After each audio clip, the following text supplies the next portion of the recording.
Hello, everyone, and welcome to Triangle of Fans. This is Monish, and as always, I'm joined by Nishant. At the outset, again, I would like to remind you all that we are now on YouTube. So if you want to see our faces, you can go onto YouTube. But if this is something you consume while on a walk or at work or anything that you just want the audio format of, you can continue listening to us on Spotify, Google Podcasts, Apple Podcasts, or wherever it is that you consume your podcast from. On today's episode of Triangle of Fans, it's been a silent day. It's probably because of Thanksgiving week, but we'll look back at some of the trades. We'll look back at some of the winners of the free agency so far, who's making the big moves, who are making the good moves. We'll also look back at some of the losers, people who have teams who have missed out on opportunities, teams who have made bad moves, if any. We'll also look at our take on which is the best move so far. We'll take a look at which is the worst move or not so great moves, and all of that in today's episode. Hey Nishant, guess what? Everyone's doing a podcast. Did you see the 31st season, the latest season of The Simpsons, the first episode? Guess what? Homer Simpson starts a podcast. He starts an NBA podcast. Yeah, well, I mean, so we predicted The Simpsons for a change. Yep. All right, perfect. Hey, man, it's the time of the lockdowns. Everyone's in front of the screen, consuming media non-stop. So, of course, a bunch of people are going to think, let me do my own. Absolutely. I mean, in the episode, actually, it starts off by someone asking Simpson or Homer, who is his all-time greatest basketball player? And the options were Kobe Bryant, LeBron James, or Michael Jordan. And his answer was, guess what? It was John Stockton. And nobody seemed to agree with him. And so he starts a podcast. That's Oh, pretty wow. much what we did, kind of. Yeah, something like that. No, not entirely. I think we're all unanimously agreed it's Jordan. True. I think where we had disagreements in our little community is whether Giannis deserves the MVP over LeBron, which I fully thought he did. And does he deserve DPOY over AD? It was close, but I think he did. And that's really where, and this is despite me being the biggest Lakers fan around. I have no Hmm. problems admitting Giannis deserved both. And that's really where the disagreement happened because a bunch of our friends, of course, are LeBron, and then whoever's his friend. Of course. So on that note, we'll do some of the best moves and the worst moves this season, and we'll start off right by saying some big moves have happened this off season. We didn't expect so many moves to happen given the financial circumstances and all of that, but players seem to be moving all around. Which team do you think won this free agency so far, or are leading the race in the free agency? Because, and for me, I think it's a unanimous Lakers. I can't see anything beyond the Lakers in this discussion. Yeah, winners of the free agency Lakers for sure. It's not even close. They've made a bunch of moves. All of them have been moves that have upgraded them. So Hmm. there's really no argument around it. Like a sure playoff Rondo is a thing, and that'll be a miss. But look at what Rondo's getting paid at Atlanta. There's no way the Lakers were going to spend that kind of money on someone who only turns up in the playoffs. And even there, a lot of his value add, and there's no discounting how incredible he was. But he's not the only guy that can play at a high level in the postseason. And this isn't a team that depends as heavily as some other teams might on his basketball IQ and his strategy because LeBron James. So I think that's a Yeah. win-win for everyone concerned. Like Rondo got his ring, now he's getting paid, and he's at a team that will fully need all of his expertise and his mentoring abilities. So I think it's a win-win for everyone. And Lakers went from Rondo to Schroeder, no doubt a much better player across the length of the season and not just a playoff specialist. And as we've seen this season, he doesn't shrink in the postseason. So a great guy and an emerging outside shooter that with LeBron creating opportunities for him, you know that number is going to go up, that efficiency is going to race up. So I like it. It's an exciting acquisition. I think trading up from Danny Green to Wes Matthews is a big deal because they're largely similar players, but Wes Matthews is in a slightly better run of form than Danny Green. I think Danny Green is on his way down. So that was a good, solid pickup and an upgrade. Now, moving from Javel McGee to Marc Gasol is a huge upgrade because Hmm. defensively, they're both largely similar, though Marc Gasol is the better defender. On offense, it's not even close. Marc Gasol can score better. He can space the floor. He's a stretch big. A pick and roll, huge asset in the pick and roll, as good as Javel was. Marc Gasol's better. So that's an upgrade. Now, the only and you can play this whichever way you want, right? Because Javel and Dwight Howard went out. Marc Gasol and Montrezl Harrell came in. Now you can consider one of them an upgrade for Javel or Dwight, which still leaves the other big out for Harrell. Now that's a bit of a dicey one. And I'm not going to jump on the bandwagon and say they stole him from under the Clippers' nose. I don't think that's what happened. I don't think the Clippers even made an offer. I don't think they wanted him back. And that's largely because he got all up in Paul George's face and held Paul George accountable. Now, sadly, even if Montrezl Harrell might have had a point, you don't go up to a franchise superstar and expect to survive that. So I think he should have seen this coming. And the Lakers got him, right? Amazing weapon on offense, sixth man of the year. No doubt an upgrade on offense compared to either Dwight or JaVale. But defensively, he doesn't quite have the size. So maybe the Lakers are out in the market for another big, because they have AD, but why would you subject him to all of that physical abuse? Especially when he's your lead or at least your 1A kind of offensive weapon. But solid moves all around. And they re-signed KCP without taking the cap hit because they had his bird rights. So just an amazing offseason so far. And I don't even think they're done. Yeah, coming to the part where they're not done, Anthony Davis is yet to sign his extension or a contract. Do you think there should be an inkling of doubt that this is not going to happen? No, not at all. I think AD signing for sure. I think like we mentioned on the previous episode, and there's no, by now it would have leaked. If there was any modicum of doubt that AD is not going to sign, it would have leaked by now, for sure. The NBA rumor mills are super active, and unlike football, it's a very small community, so it's a lot easier to get credible information. Like football is a global thing. It's spread across so many countries and anyone's publishing just about anything they want. It's difficult to separate the rumor from the fact. In basketball, it's very easy. The few credible names are always the first to know, like Woj and Shams and all these guys. So no, I don't think there's any doubt that AD is going to resign. It's just the nature and the length of the contract. And I think everyone who's saying this is onto something, and that includes us, when we say they're waiting on Giannis. Because the Lakers would at least want to put themselves in a position where if Giannis doesn't sign the Supermax, and that's a lot of money, so it'd be surprising if he doesn't sign the Supermax. If he's available next season in free agency, then it would make a lot of sense to give Anthony Davis a player option at the end of the year so that both him and LeBron, who has a player option, can opt out. And then they figure out how to restructure all three contracts, assuming they want to make a run for Giannis. Or really any other superstar that's available in the offseason next season, right? The NBA has really become a race of who builds the biggest, most unbeatable team. And why wait for somebody else to make a move? Like, why wait for KD and Kyrie to get James Harden? Why don't you make the first move? And LeBron's always been about that. So I wouldn't be surprised. I think that's what's delaying the AD signing, because otherwise it would have been a done deal by now. I'm sure they have a number in mind that they've all agreed on. It's now just the nature and the length of the contract that remains. It's actually very rare that you upgrade from 3 of your starting 5, right? Because you upgraded Danny Green, you upgraded Rondo, and you upgraded the center, whoever it was, whether it was Howard or whether it was McGee. It's very rare that a championship team would do that, and it's incredible that the Lakers managed to do that and still are rebuilding. It's scary if they get one more piece to this, and I really don't know if we should even be watching the league next year, because it's going to be a walk away at the end of it. No, I don't know about that, right? Because I think it's a very strong team, but I won't write off some of the others that quickly. I think the Clippers are still very strong. It's up to them to decide not to choke in the postseason. I think it's a very good team, and Ibaka's acquisition was massive for them, right? I know the Lakers wanted him, but I think ultimately it was Kawhi and Ibaka's friendship that probably helped them recruit Ibaka. And that was a big, big deal for them. So I wouldn't write the Clippers off just yet. It remains to be seen what the Mavs are up to. I think they're also on Giannis' watch, but I wouldn't write them off just yet. Warriors, hey man, with a fully fit Steph Curry, I'm not going to write any team off. And that's a decent lineup there. They've got Steph Curry, Kelly Oubre, they've got Wiggins, they've got Draymond, and their new number 2 draft pick, Wiseman. So they have him. And Wiseman 7-1. Can't really teach 7-1. So and they've got a decent squad. Can't write them off. Phoenix is a dark horse. There's enough happening just in the West. And that's not even talking about the East. KD and Kyrie are back. And that's a tour de force of their own. Daryl Morey is with Philadelphia. No more of that process bullshit they're going to build for real this time. And I would fear that team. Celtics, who knows what moves they're going to make. So well, the league's far from decided. I don't think we as yet have a KD to the Warriors sort of situation. And until that doesn't happen, like if Giannis comes to the Lakers, now it's over, right? But unless something like that happens, I won't make it a foregone conclusion yet. Yes, Lakers start as overwhelming favorites, but as defending champs, why shouldn't they, right? And to the point of upgrading 3 of the 5 starters.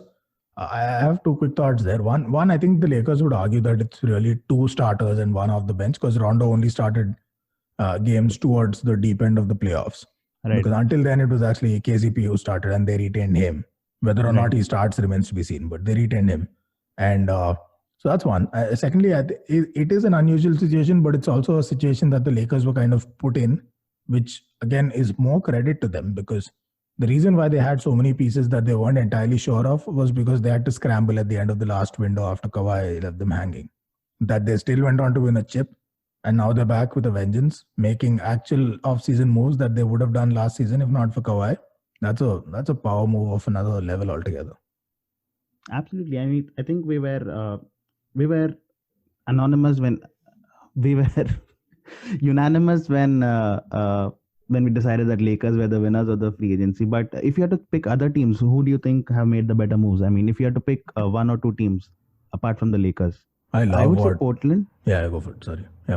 Yeah, I would say Portland because they managed to convert Trevor Ariza into Robert Covington, and I think that's quite an upgrade given their already set starters and the bench that they had during the bubble, right? And if all of them manage to remain fit, I think they are a potent force as well. Yeah, it's a team that I missed. Thank you for bringing them up. I forgot about these guys altogether. They've lost Whiteside, which takes away some rim protection, but I guess they've always kind of favored Nurkic over Whiteside. We saw that in the playoffs also. Not a move that I'm a fan of, although Nurkic is better offensively, but let's see. Absolutely, they're a force. I mean, it's a Dame Lillard team. How do you count them out? Of course. So they're there, and they've had a decent run so far. But I think I love what Atlanta are doing. So they tanked last season, got a high draft pick, and did whatever. And now they're back. And look at all the moves they're making. And every move makes sense and it's coherent. And there's Rondo and he gives them leadership and mentoring. And there's Trae Young, of course, who's going to come back and be their chief ball handler. And they've got all of the other guys that they've had anyway coming back. And Capella's going to be back from his injury. Huerta's going to be there.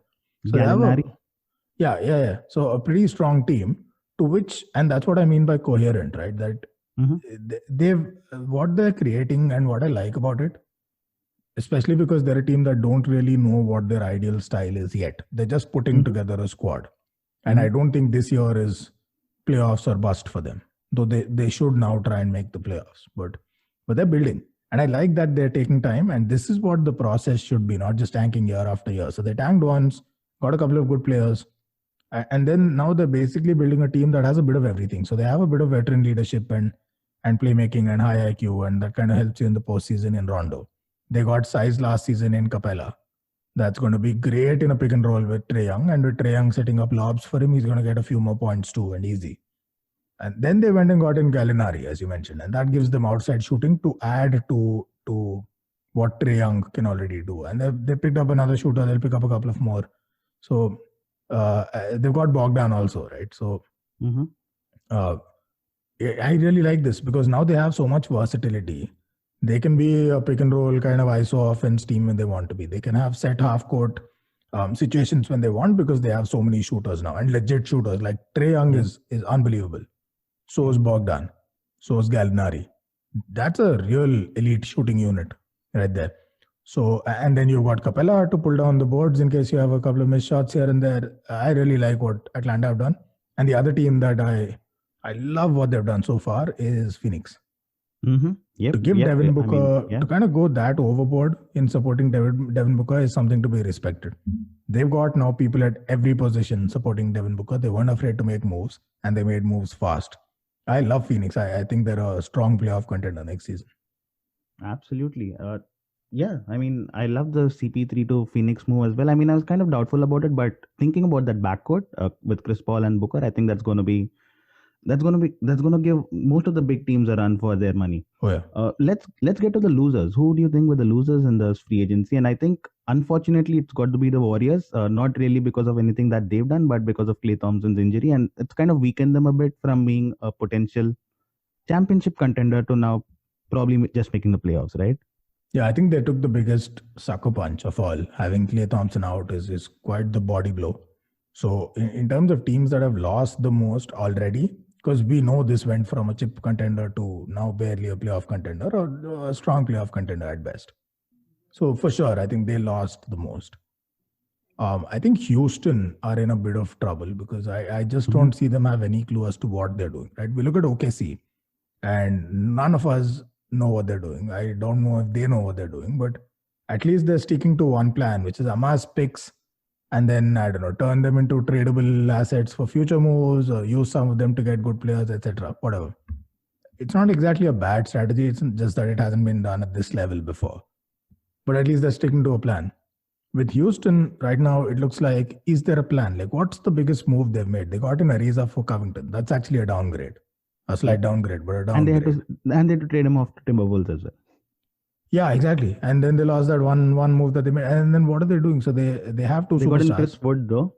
Yeah. Oh, congratulations. So they have two stars that really can't play well together. And I said this before they played a single game last year, if you remember. And both of them want out. They have no clue what to do with either of them, and they've not made any moves. I mean, whose old age are they waiting for here? So Houston is one for me. Mhm. Another team that has a lot of opportunity and are probably going to lose big time if they don't make moves quick is the Clippers. I don't get this lack of alacrity. They're behaving like the stoners in the offseason.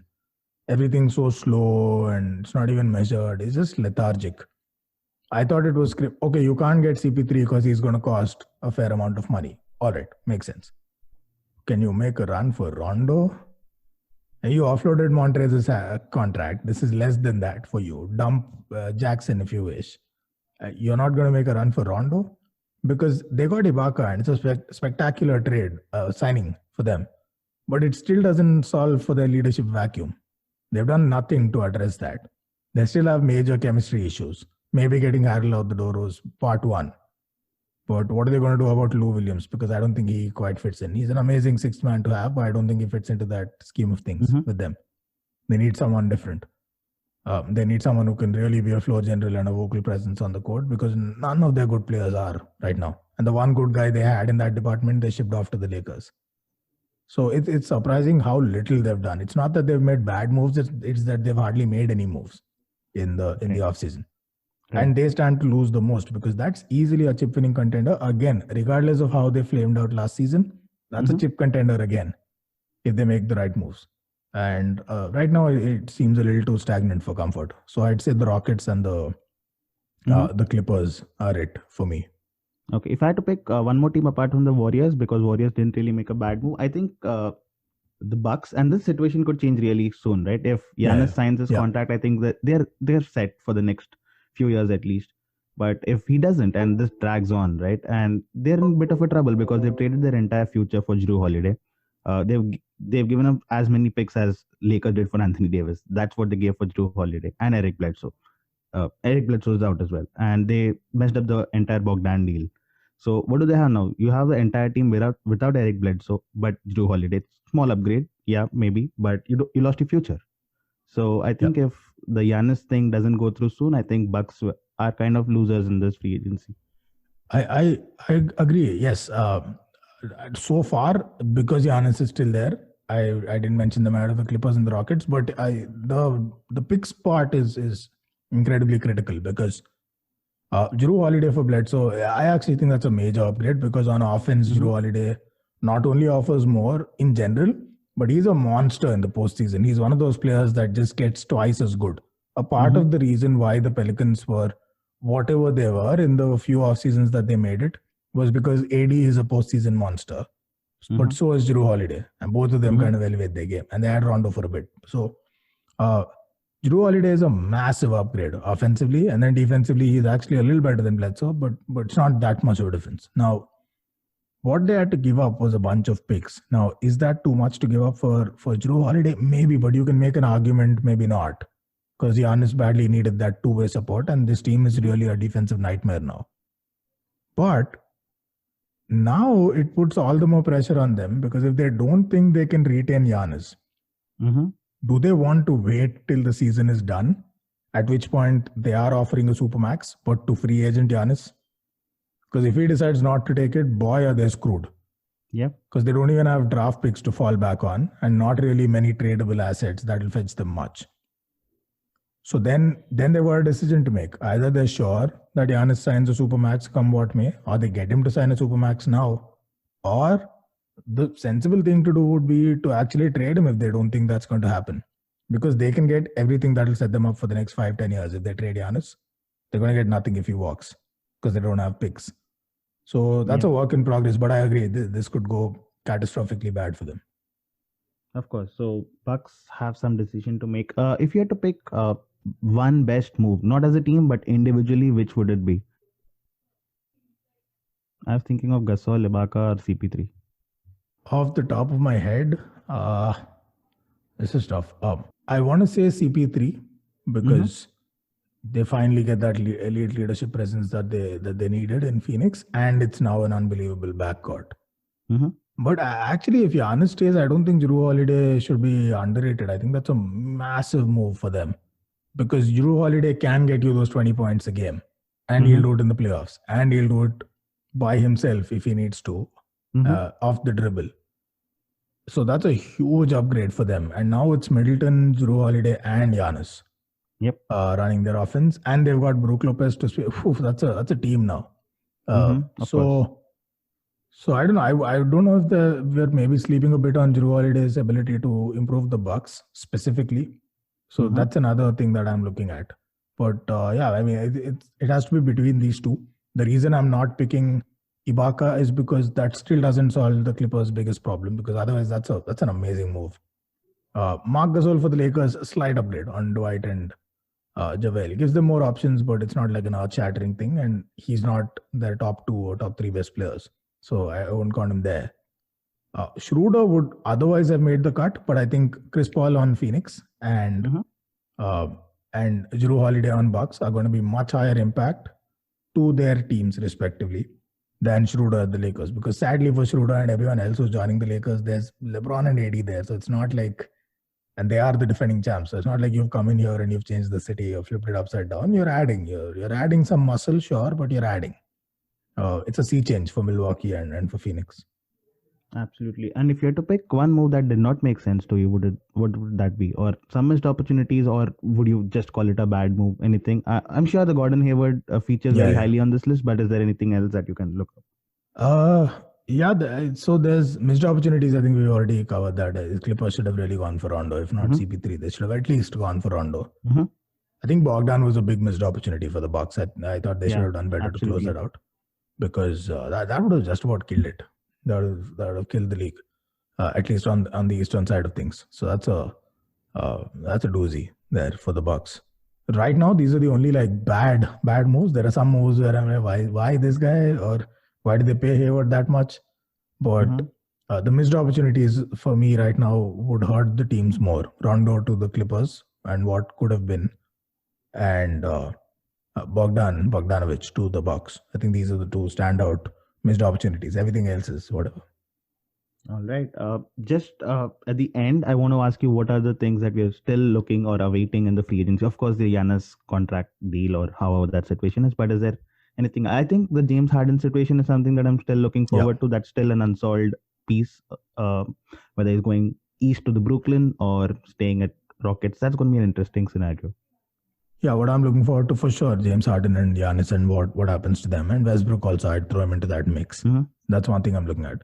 The other thing, there are two teams on the East that I have my eyes on, because it's interesting to see where they'll go from here. One is Philly, because they're already looking like a real, like they're ready to make a real run for the chip. Right. Because the kind of bench strength they're adding, and it all seems purpose built, and their shooters and everything. So that team with Daryl Morey at the helm, I wouldn't put it past them to make a bunch of moves more.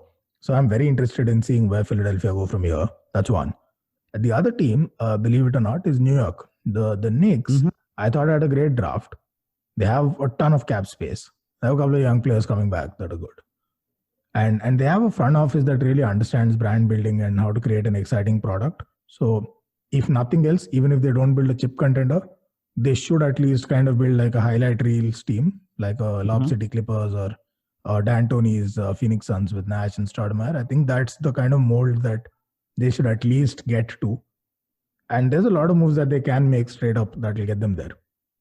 So that's another real interesting team. Are they going to make a play for Westbrook? because Westbrook and Toppin and those boys, that'll be a fun team to watch. So these are the two kind of teams that I'm looking at to see what they'll do and where they go next. But really, I'm looking at outside of Harden and Giannis, the Clippers.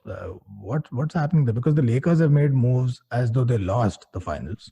Yeah. And the Clippers are making moves like they've done a three-peat and they're just like, all right, we'll see where to go from here. So I don't think they're done either. And they need to make some moves to beef it up. And like I said, I really want that LA Derby rivalry to be all world. So I want the Clippers to get stronger. Absolutely. It's going to be fun, whichever way it goes. I think a few teams are still sleeping on probably looking at the Giannis contract. The Mavs, as you always mentioned, the Heat are always there. Celtics have been pretty much silent. They added a big and Tristan Thompson, but they've been silent because they probably have the lineup already. Yeah. But and they hope they improve. But as we head into the season, at the start of the season, it's going to be an interesting time. A few more moves still to be made. I think the camps begin pretty soon as well. So we'll see teams pretty much deciding on what they want to do and where they want to go from here. Right. Yeah, it'll be an interesting time. All right, then we'll keep doing this. We'll keep a close eye on the trades. We'll keep a close eye on the players and see where they go and how the teams are shaping up then. But as always, great fun doing this, and we'll keep doing this until the start of the season. Sounds good, Chess.